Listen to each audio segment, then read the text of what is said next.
School বা ছোটবেলার দিনগুলোতে হুট করেই বন্ধুত্ব হয়ে যেত। যে ছেলেটা লুকোচুরি খেলার সময় চোর হয়ে আমার পিছনে টানা 5 মিনিট ছুটেছিল, সে আমার বন্ধু হয়ে গিয়েছিল।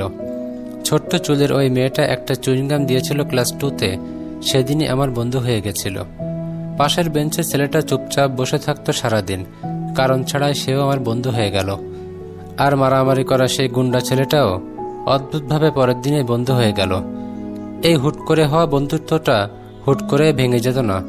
5 টাকা দিয়ে অনেকগুলো স্টিকার কিনে বন্ধুদের খাতায় লাগিয়ে দেওয়া, বাবল গাম খেয়ে ট্যাটু পেলে ছেলেটার হাতে বসিয়ে দেওয়া, কিংবা ট্রাম কার্ডগুলো নিয়ে একসাথে বসে যেতাম।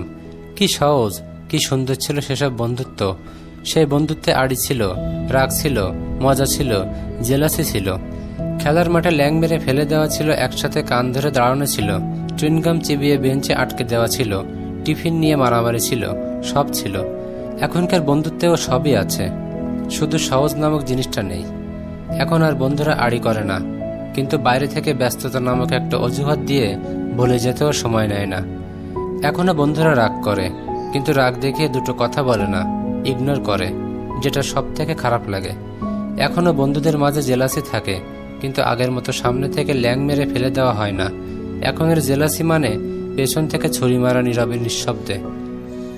এখন বন্ধুরা বন্ধুকে ভুলে যায়, গার্লফ্রেন্ড বা বয়ফ্রেন্ড নিয়ে জগতে সাজিয়ে নীরবে জানিয়ে দেয় এখন আর তোদের দরকার নেই। এখনো ঝগড়া হয়, তবে নীরব ঝগড়া, যাকে ইংরেজিতে বলে কোল্ড ওয়ার। এই ঝগড়ায় কোনো কথা কাটাকাটি নেই, না আছে রাগের প্রকাশ। নীরবতার ছুরি দিয়ে একজন আরেকজনের ভেতরটাকে সহজে কাটাকাটি করে ফেলে। কেউ এখন আর সরাসরি কিছু বলে না আগের মতো। কপাল কুঁচকে বলে না, তুই আমার স্টিকার কেন নিলি, তুই আমার টিফিনটা কেন খেলি। সবাই বড্ড ম্যাচিওর, সবার বড্ড বেশি ইগো। সবাই সবাইকে বুঝে নেয়, বুঝে নিতে গিয়েই ভুল হয়ে যায়, ইংরেজিতে যাকে বলে মিস আন্ডারস্ট্যান্ডিং। সবকিছু বড্ড বেশি জটিল হয়ে গেছে। চিন্তাভাবনা, কথা, কাজ সব তো আমরাই।